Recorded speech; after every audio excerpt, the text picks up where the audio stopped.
Slava and I were on our way to Saint-Tropez this morning to film this rather rugged looking Explorer yacht. And on the way, I said, Slava, this shouldn't take too long because it's a fairly small yacht. It's actually just under 24 meters, around about 78 feet. So it should be a fairly quick shoot.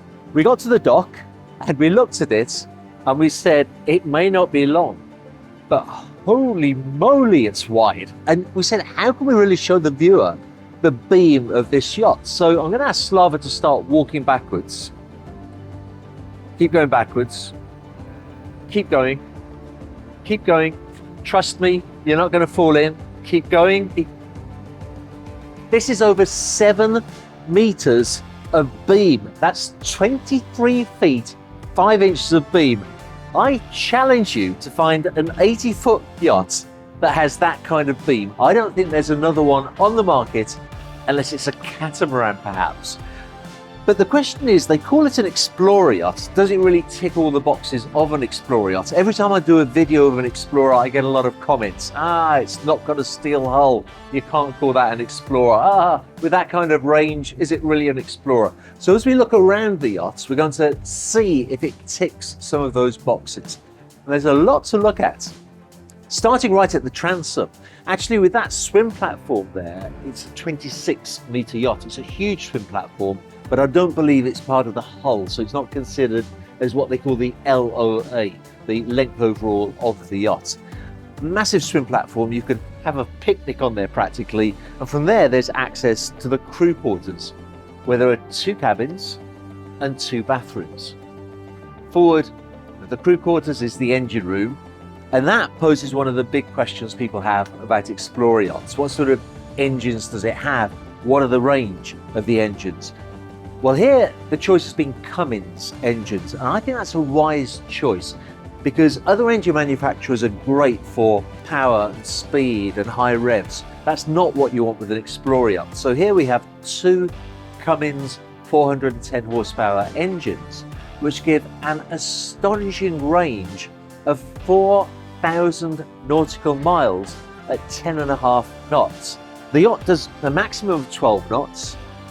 It will cruise at 10, and I just want to make this point because usually when yacht builders give their official range figures, they drop down to 8 knots. They will say at 8 knots it will do 5,000 nautical miles.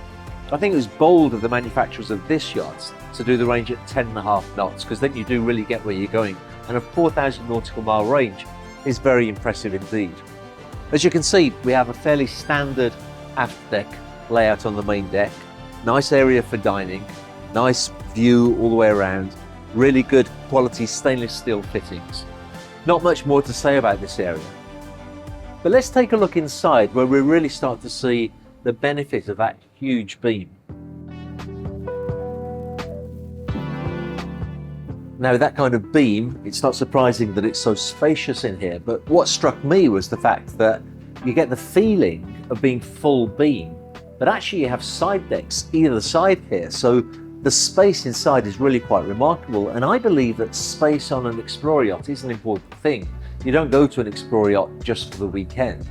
The idea is that you spend a lot of time on board, so this is a nice, spacious, non-claustrophobic, elegant area to sit and watch the television. Television here, which lifts and lowers, and a formal dining area here. There's a little bit of an anomaly with comments that I get on YouTube with Explorer yachts. On the one hand, people will say, why would you eat inside when you're on your yacht? And on the other hand, they say, yes, but what's it like in a Force 6C? Well, the thing is, if you're in the sort of weather conditions with a Force 6, you certainly won't want to be eating outside. You want to eat inside. And so it's good to have the 2 options. When you're in the Bahamas and it's flat calm, you can eat outside. But when you're in cold weather, and let's face it, with an Explorer yacht, some of the places you go to will be cold. This is a great area to eat. Of course, you've got the collapsible chairs back there that you can just bring in, and you could probably eat, I would say 8, maybe even 10 people at this table. Another thing I liked with the layout of the yacht was this, that we all want, of course, our crew to be shown respect and for them to have nice crew quarters.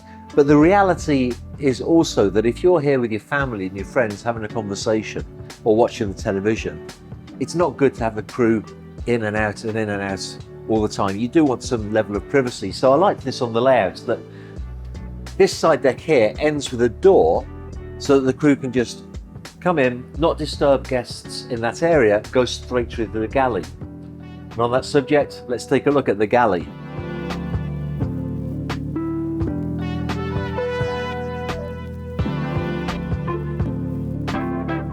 And what a good sized galley. Again, we have to be reminded that we're on a 78-foot yacht. Now here, because the side deck ends there, we do have some of the full beam of the yacht, and they've really used it to its maximum potential. You'll see that on the other side as well.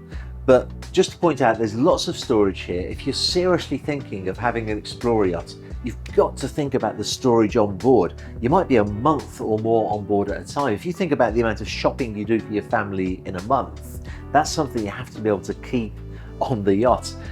So we've got lots of refrigeration, lots of storage, nice appliances, this little side unit, this little island unit here.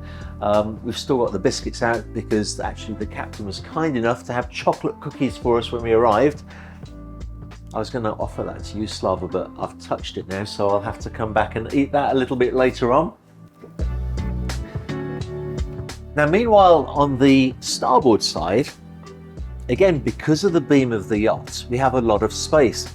Now here, you see how this unit here comes around? That's because behind here are the steps going up to the bridge deck. So when we get past this point, we really have the full expanse, the full beam of the yacht. There's quite a big storage area and a technical area there. A good sized day head through here.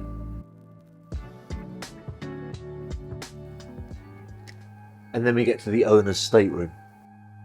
Lots of wardrobe space, a nice sitting area, again, space. And I was thinking to myself as I was looking around the yacht, is this a yacht that I could live on potentially with other people? I have 3 children, by the way, so potentially with my 3 kids for a month. Absolutely I could. This is comfortable. You've got a lovely big television set behind the mirror there. You can sit here watching Netflix at night if you want to, or sit with the kids in the evenings back in the salon. It's a good space and a good sized bathroom too. Nothing over the top, simple, elegant, a very good sized shower. This is a yacht you could live on for an extended period of time. But could your guests? Let's take a look at the guest accommodation and find out.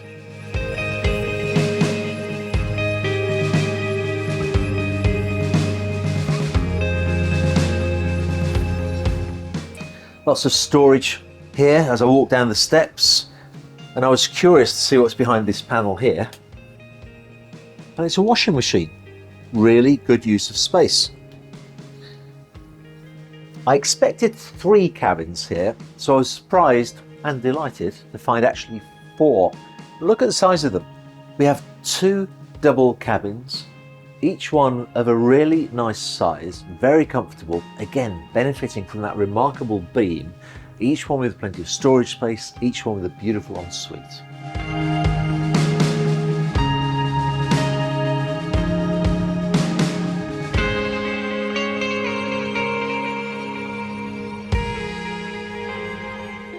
Then through here, we have this twin cabin. I would imagine that on long trips that will be used for guests that are coming to visit for a limited period, or maybe young children, again with a good ensuite. And then look at this.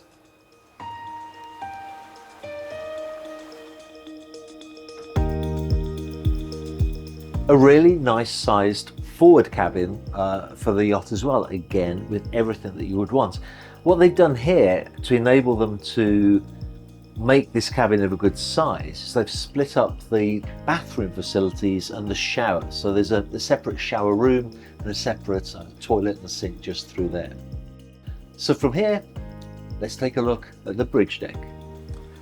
The bridge deck too, simple, spacious and elegant. Here you do have side decks on either side, but you'd hardly believe it for the amount of width that you have here. Space for a little workstation if you want to use it, a pop-up television to keep up to date with Yellowstone, nice seating area too.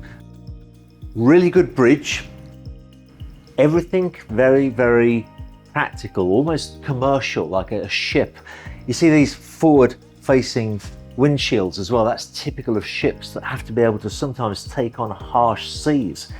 Actually, as we go outside onto the foredeck, you'll also notice how high the bow is. Okay, there's a seating area, a little table there, which is very nice in the good weather. But if you do hit bad weather and high seas, you'll be grateful for that high bow. Further aft, of course, you have the aft deck onto the bridge deck, which has got space for a really nice tender. That's the kind of tender that you would imagine you would be using if you're exploring Alaska or going through the Northwest Passage or somewhere really out of the way. That's the kind of tender that you want to have with you. But still, it doesn't take away from a beautiful, comfortable seating area. And almost as the cherry on the cake, if you go up these stairs, you even have a Sundeck.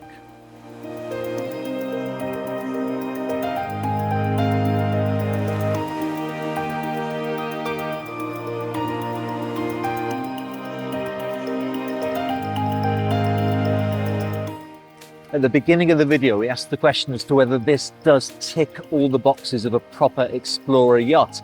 Well, let's just go through it for a moment. Steel hull? Yeah, she has a steel hull. Aluminium superstructure. Lots of space.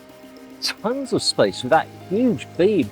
Plenty of space for storage for going on those long passages. She has that forward-faced forward windscreen, high bow, so that if you do hit high seas, you have nothing to fear. And that range, that incredible range of 4,000 nautical miles, as far as I'm concerned, as far as little big explorer yachts go, this one really does take the biscuit.